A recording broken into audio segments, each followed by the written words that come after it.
Hi guys, in this video we're going to make Timmy the sheep, and we're making this video in collaboration with Aardman Animation and Renshaws to celebrate Aardman's 40th anniversary. So we're starting with 2 sphere cakes. So I've got a sphere cake tin and it's a 6-inch one is this. I've cut both of these in half, and on one of them I'm just going to take a little bit off the top so that when I turn it upside down it will sit nice and flat. And I'm going to fill them with a bit of buttercream.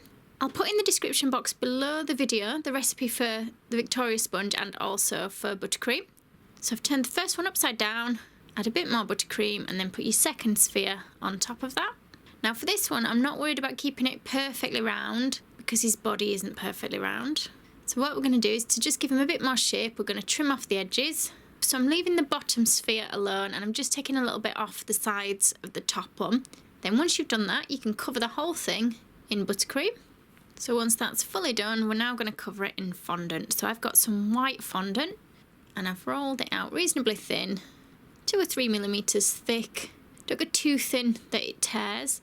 And then we're going to place this over our cake and try and give it a smooth down. Try and pull out the creases as much as you can, pushing that down around the bottom, trimming off any extra.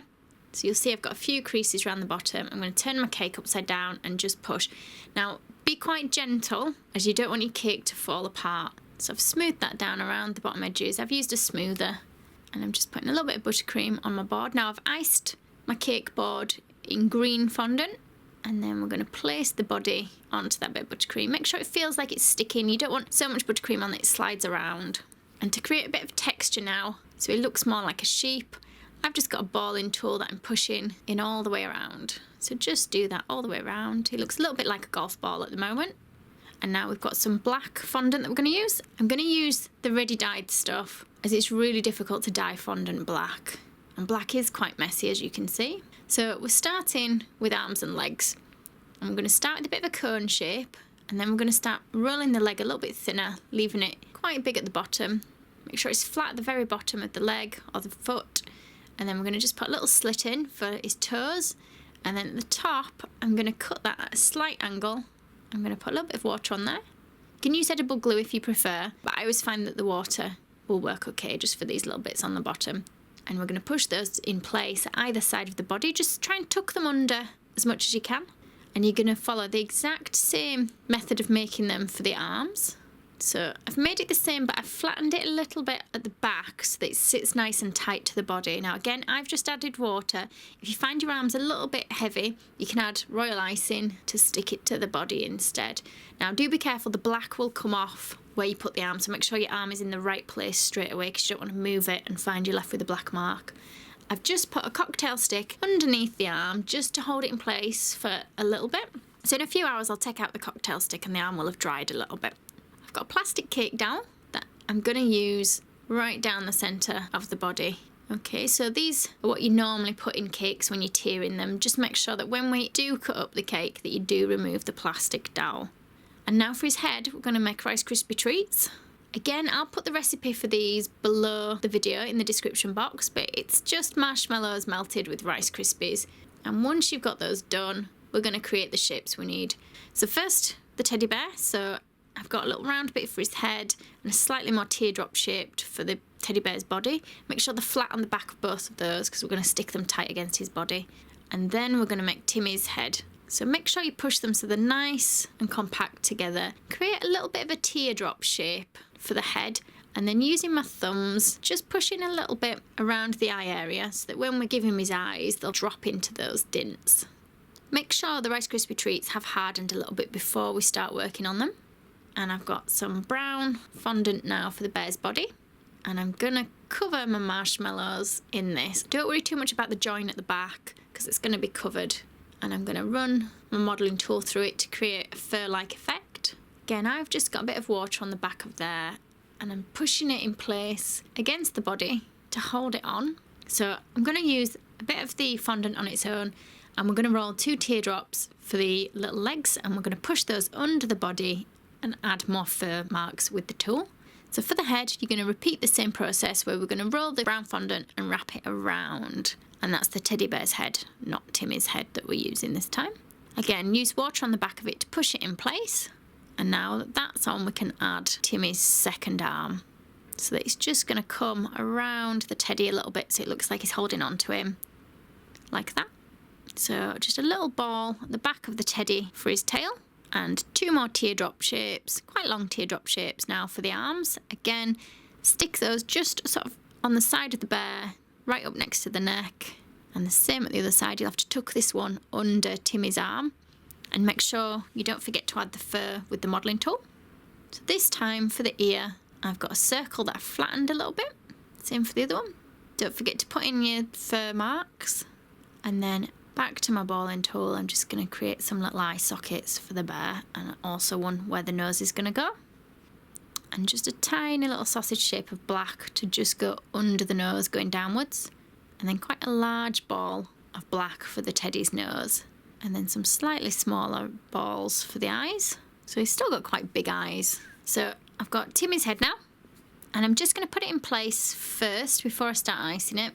So I've slotted that onto the plastic cake dowel. Just make sure that it looks like it's positioned right. Then I'll take that off. Then I've got my hole in the back of his head ready.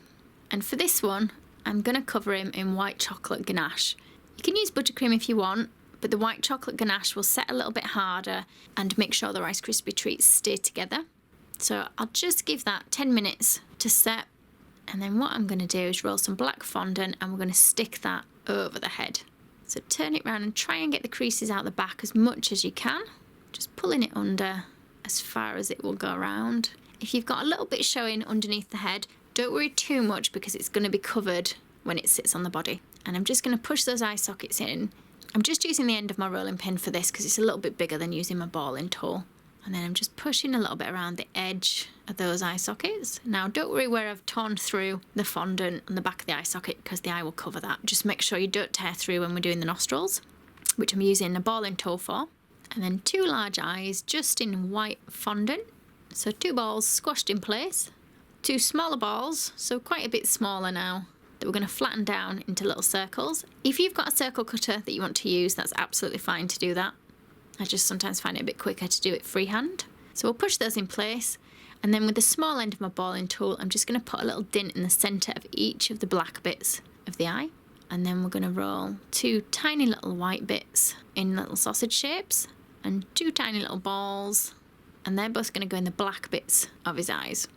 Now we're going to give him some top eyelids in black. So roll a little sort of sausage shape, but make sure there's a point on either end, and we're going to place that over the top of each eye, like that. So he's starting to come together a little bit more now. So we'll also give him some bottom eyelids. This time I'm going to roll a bit of an oval, flatten it, cut it in half, and we'll stick each of those under the eye. Now I've got some white chocolate ganache left that I'm going to stick his head to his body with. Now I have put quite a bit on, but it is going to be covered up. I want to make sure his head stays nice and securely in place like that. Okay, and I'm just adding a little bit more into the back to make sure there's no gaps. And then to cover that up, I've just got a little sausage of white that we're going to push into the back of the neck just to neaten it off. Now for the ears, I am actually adding cocktail sticks into his head. Now you can use spaghetti if you want, but I wanted to make sure these didn't break and they were nice and firm. So these will need removing when you're eating your cake. So I'll let those be setting in his head, and we'll move on to making his little dummy or pacifier. So I've got a bit of yellow fondant now. We'll start with an oval that's quite flat, and then we'll dint it a little bit in the top so it becomes more of a butterbean shape. Then a little ball of white that we're going to flatten down a little bit in the centre, and then a long snake shape. Bend that round. Don't want it too long. I'm going to just attach that at either side of the circle, like that. And I've just got some turquoise food colouring, and we're just going to paint on the little image that he's got on his dummy, which I think is a rabbit's head maybe. So for the ears, I've actually switched to modelling paste. Again, I've got it ready dyed. The modelling paste will set much firmer for his ears, whereas if we try and do them in fondant, the weight of them will flop down quite a bit and it probably won't hold in place as well as we want. So I've got a bit of a teardrop shape. We're flattening it down a little bit, and we're going to insert that onto the cocktail stick. Now, the ears are reasonably thick, otherwise you'll find that you'd struggle to get your cocktail stick through them. And don't forget to just add a little bit of water to the end that's going to connect to his head. Just bend them a little bit into shape, and do exactly the same with the other one. Just going to pull that cocktail stick out now from under his arm as that's firmed up a little bit. So here he is finished, and Timmy's all ready now to be sent off to his Macmillan coffee morning. I hope you guys enjoyed this video. I really enjoyed making this one, as he's one of my favourite characters from Shaun the Sheep. And a very happy 40th anniversary to Aardman Animations. Thank you for watching.